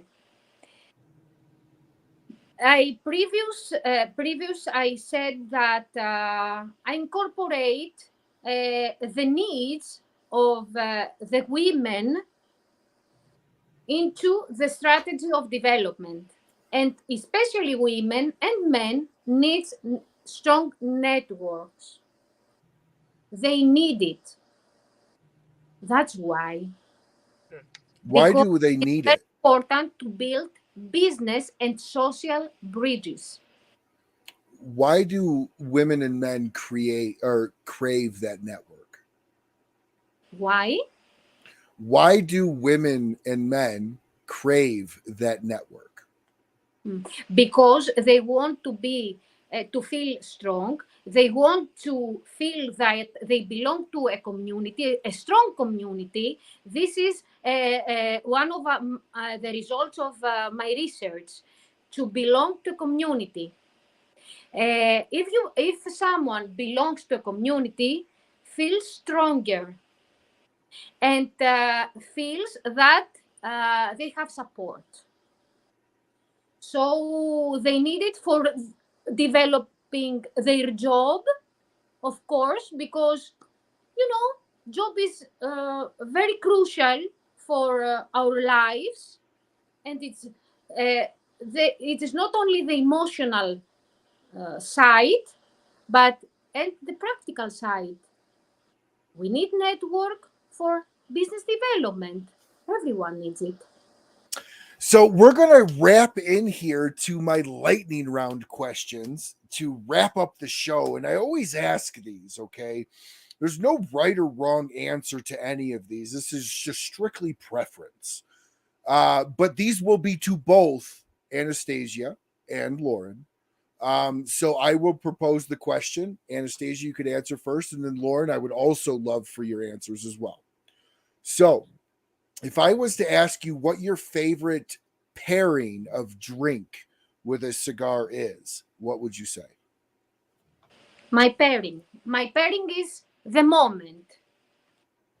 Not you said about food and No, drink. like if you're gonna mix a drink with a cigar, what is your drink? My drink is coffee. I love coffee with cigars. Mine Uh, too. yes, and in through the curriculum we can select the methodology of pairing, like pairing the same things that we can pair or contrast pairing. For example, if we want to drink coffee, what we usually smoke, a mild cigar or a strong cigar. When we drink white or rose wine, what we usually pair with this. But this methodology gives you the opportunity to select opposite things, contrast, or the same things. My favorite pairing is no food, no food, and coffee. And if I say something of a spirit, I love smoky whiskey like Lagavulin. Okay, so Scotch. Yes, Yes, Scotch. smoke. I am a big Lagavulin. Anything from the Islay section of Scotland, I love. Lauren, what is your favorite pairing? Well, I have to copy Anastasia over here. I love coffee with my cigars. Absolutely adore it. Usually if I do go for a mixed drink, it's going to be an old fashioned. I do like an old fashioned. And I love actually how I got into whiskey was because of cigars. I remember it was, how long ago was this? I think it was like over 10 years ago.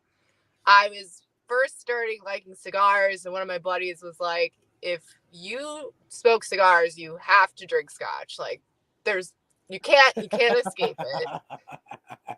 So I got into scotch that way and I liked it. And then I actually went to Scotland by myself like a few years ago. And I like drank half the country. It was great. It was great. It was fabulous. Yeah, and I love whiskey, so I do like whiskey with my cigars as well. I hate to say it, anything I can get my hands on, I'll drink White Claw with my cigars. It's pretty bad. So Anastasia, what is your favorite cigar wrapper? Wrapper, all. Because, of course, because it depends on the day, the time. I love all cigars. Lauren, do All you the have wrappers. I love Maduro. I love Connecticut. I love Cabanos. I love all the wrappers. I love cigars. I love to try new cigars. Ryan, may I add something irrelevant? Go ahead. Okay. I would like to say to Emma this about Queen Elizabeth. It's a symbol. It's a great symbol for all, and especially for Europe and England. She was and she still is a symbol as a great woman. No matter if she is not with us now. Queen Elizabeth's name is a benediction. She was a great, great woman. I just didn't follow her. That's all. I didn't follow her. I didn't follow even our Greek prime minister. They are irrelevant because we talk about a symbol of a nation, But I didn't follow her. It's not about disrespect at all. And imagine my English, Emma, are like Greek. It's not my language, and I try to express what I want to say with the words that I can use that I remember. Well, like I said about Elizabeth, I think she will go down as the best royalty member to exist in England. She's the only one that didn't do all the certain historical things that other kings happen to do. I think she ruled that country like a friend, and so Emma, please There was no disrespect meant at all in any way, shape, or form. So, but Lauren, what is your favorite wrapper? I have a variety of them. Well, let's start. I'm going to start. Maduros. I do like Maduros. I like San Andreas a lot and Connecticut broadleaf. Love Connecticut broadleaf. Anything that has that wrapper on it, I just love. It's like creamy, chocolatey notes. I think those are like my two favorite because like I feel like with Maduro wrappers, those are the notes I get out or coffee or chocolate with them. Mm-hmm. So yeah. Oh, you know what? I love Ecuadorian Habano wrappers. Absolutely love them. They're fantastic. I think those just like what it is about them. I think they just create such a really great medium body cigar. And if you like whiskey, it's going to just sing with whiskey. So I know like we have one, the Leyenda Ecuadorian Pepper. And I think it's like one of our best cigars that we make. It's just a great cigar. The Leyenda is an absolutely fantastic cigar. Anastasia, what is your favorite? What is your favorite cut? Straight, V, punch, nip the end off. I love straight cut, but sometimes I prefer the cut. But as I told you, I smoke many cigars, 3-4 cigars per day. So maybe one cigar or 2 cigars a month maybe will be with punch. But I love straight cut. What about you, Lauren? I hate to say it. I've turned into such a sloppy cigar smoker. So I always had to, I prefer V cut, but now I'm just ripping off the cap. I will do that more oftentimes, and I'm actually starting to enjoy it. Someone might shoot me. Like, I think I did. It's sacrilegious, I feel like, what I'm doing. But, like, I'm usually, like, in my office, and I don't have a cutter around because I could never find it. So I'll just, like, pick off and create my own little, like, punch. That's what I do now. And I actually like it. I enjoy it. So that isn't sacrilegious. And, in fact, when you listen to, for instance, Hector Alfonso Sr. or even Abe DeBabna, Eric Espinoza, they always do with their nail. They pick the cap off with their nail and open it. And apparently that's how they all do it down in Nicaragua, Dominican, Puerto Rico, Honduras, is they do that same, or they'll just bite it off as well. So you're in good company, Lauren. You're in good company. I know there's some snobs out there that like it needs to be done a certain way, and I'm just all about the chaos. So whatever's available, that's what I do. Well, that's the beauty of cigars. You do it the way you like to do it, and that's how you like to do it. Mm-hmm. Anastasia, what is your favorite size of cigar? It's very usual. Toro. I prefer Toro, but I love Salomones too. The figurado, the big one. But Toro is. Toro is your go-to. Yes. What about you, Lauren? I do like the smaller gauge cigars. So I like our Petite Coronas, the 4x46. Those are fabulous. And then the 5x40s. I love 5x40s. I believe it's called, I think it's a Londres. I always forget the name of the size. Yes. Yes. And then, actually, I really like the size of the Corona Extra 6x46. So that gives you a little bit more longer of a smoke, but you still have that like smaller ring gauge. So you're going to get a little bit more intensity of flavor. I even like hotter smokes too. Like I don't mind risking my eyebrows. So I enjoy that. I feel like it gives a little bit more intense experience with the cigars. So I do like the smaller sizes. Now, just because I think Ish is making fun of me, even though Ish is one of my best friends, I assume he's not, but he said this If you can, I don't know if you can see it, but ask Lefty what he is saying right here, because I need to know if I need to yell at him or say thank you. Good night, Anastasia. Nice seeing you tonight. Good night, Anastasia. I cannot. Good night, Anastasia. Nice. Okay. Oh, that's nice. Okay, that's nice. I just wanted to make sure that he wasn't throwing a comment at me. Like I said, I talk to Ish weekly. I love Ish. And I just was just giving him some grief for it. So Anastasia, when you meet your creator, whoever your creator is, whoever you believe in, when you meet them, come on now, Ryan. Whenever you meet them someday, what do you want to hear? I need time to answer. I don't want to hear anything. I want just to touch, to embrace me, and I am going to understand if I was a good human, or if I did the best that I could do. This is the thing that I would like to know.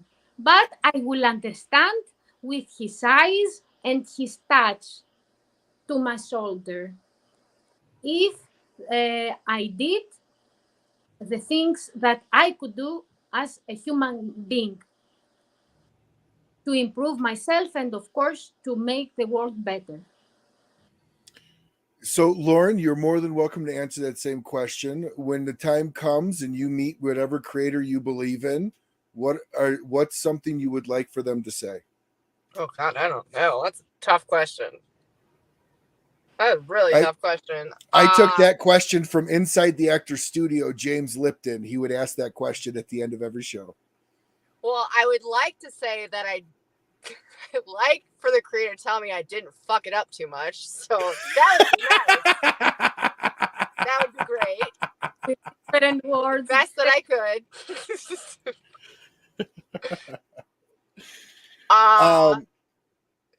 Maybe like I'm going back down, because we kind of believe in reincarnation, so it's like, here, you get another chance. I think I would like that one. So let's see here. How do you want the cigar world, Anastasia, to remember you? As the woman who started to write history for empowering other women and men, and to change, to make a better world, focusing on women, please. Yeah, absolutely. And I think right now the cigar industry is going to remember you by that, because of what you have started, what you have done. You took a movement in Greece, you made it global. You've brought in thousands of not just women, but men too. Men. Yeah. And you've opened eyes of I think a lot of people, Yes. to make women feel comfortable to go in a lounge, buy a cigar, sit there and smoke it, versus go home and smoke it on their deck or their porch or in private, and I thank you for that. As a husband who has a wife that does a ladies cigar night every other week with Moxie over at Smokin', she absolutely looks forward to it, like legit. It's on our family calendar. So I thank you for the image that you have created for women in the cigar world. I think it is beyond beneficial. And I personally think it's a shame that it wasn't until you started this that this type of movement didn't already exist. So I say thank you for that as well. Thank you. Lauren, how do you want the cigar industry to remember you by? because you're going to be running your own cigar company before too long. You'll take Dan's place or whatnot. Oh God, no, those are big shoes, man. I'm just a peon right now. I would want to be remembered. I don't know. I just kind of want to be remembered as a pretty ballsy lady. I think that's like what kind of brand I want to go for, and just giving more representation to women in the cigar industry, that we are very multifaceted and we can be silly, we can be professional, we can be, I don't know, we could just be so many things than just sticking to just representing a stereotype. Like, I think that's what I would like to push the envelope on. Absolutely. And I have another question for you, Lauren. What is McAuliffe's? Why is McAuliffe taken such? Because I do think McAuliffe is definitely one of, if not the biggest brands that focuses on women. I mean, when I approached Amanda to partner with me on the show, and I approached her about this idea, she fucking jumped all over it. She's like, yes, that's awesome. What makes McAuliffe so women focused? I think McAuliffe Cigars in general is very passionate about this, not just the cigar industry, but really the cigar culture. You know, we're very brick and mortar centered, and we all know that is basically the hub of cigar culture. And when you have a culture to begin with, or a community, it needs to be as diverse as possible in order to have legacy or longevity, you know, and by investing in women, that is giving like not only a diverse form of perspective, leadership, and just a, integral community, but it's also giving, longevity to its legacy, so that, cigar culture will, continue.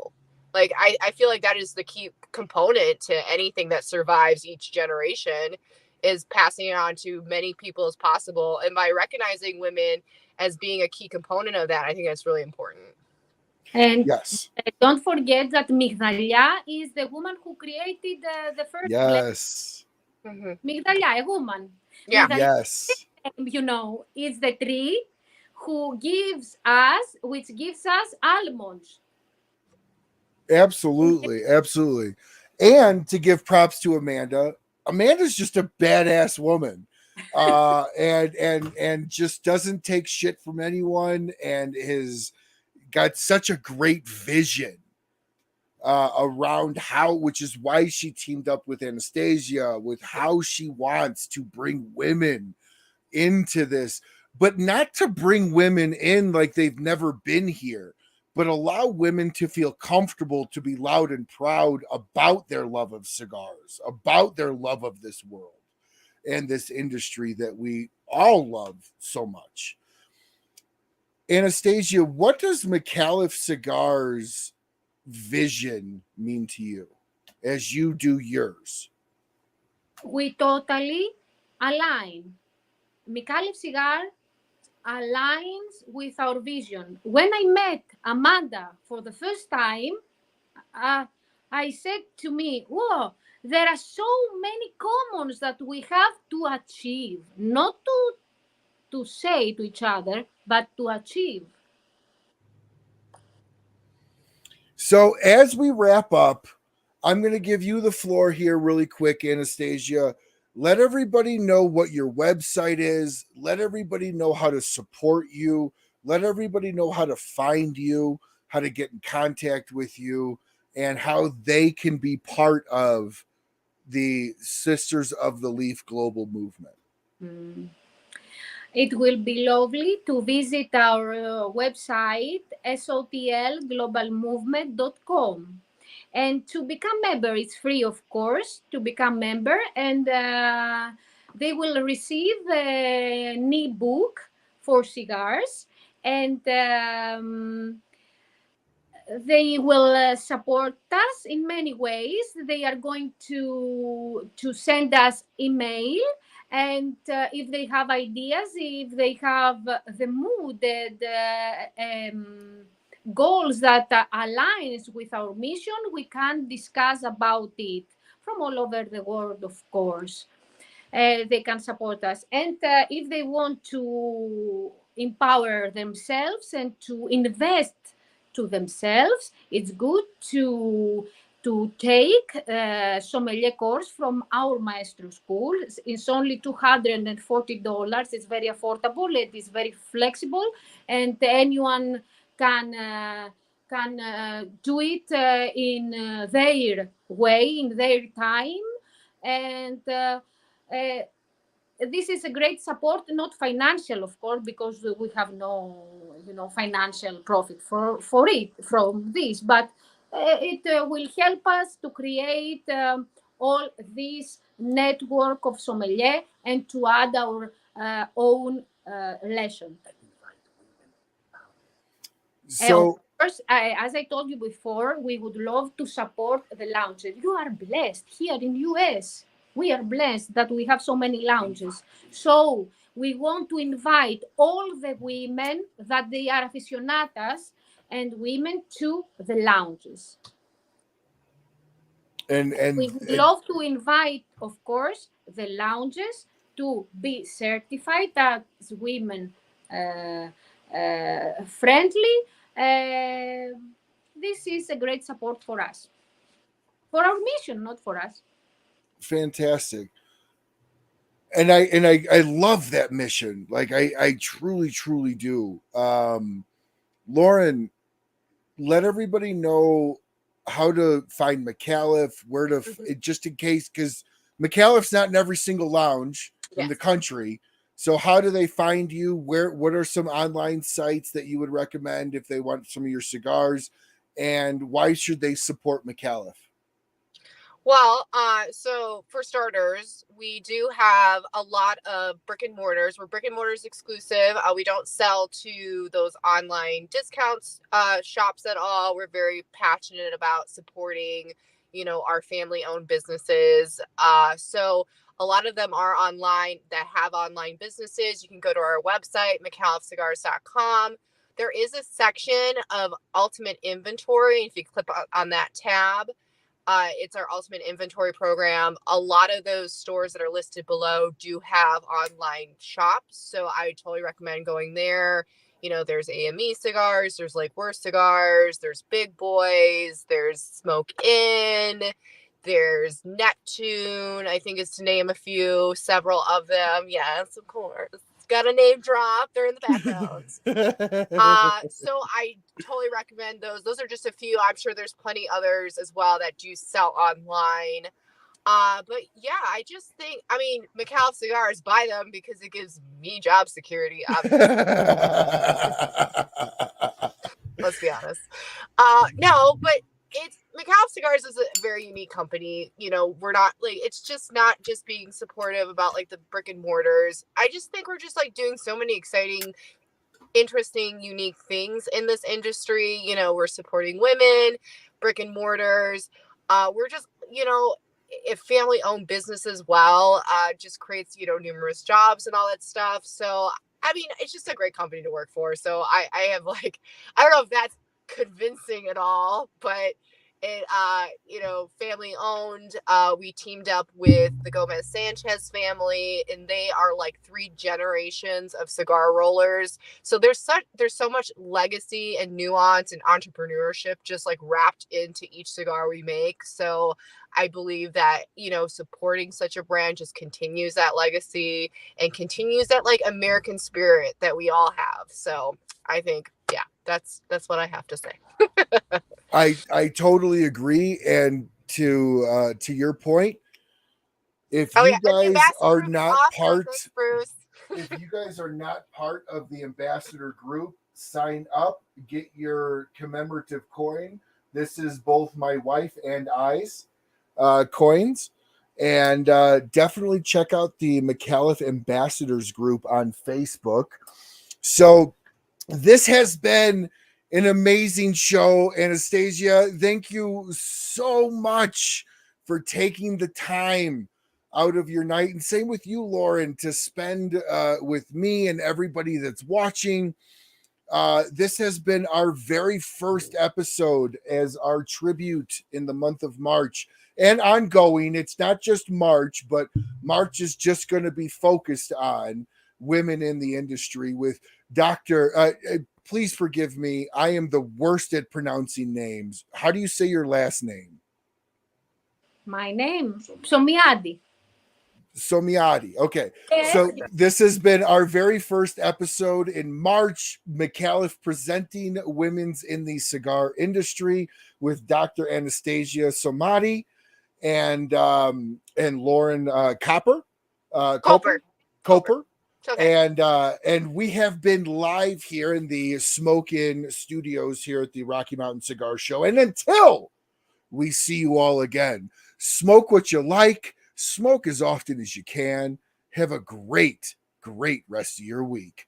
Thanks, everybody. Take care. Bye-bye.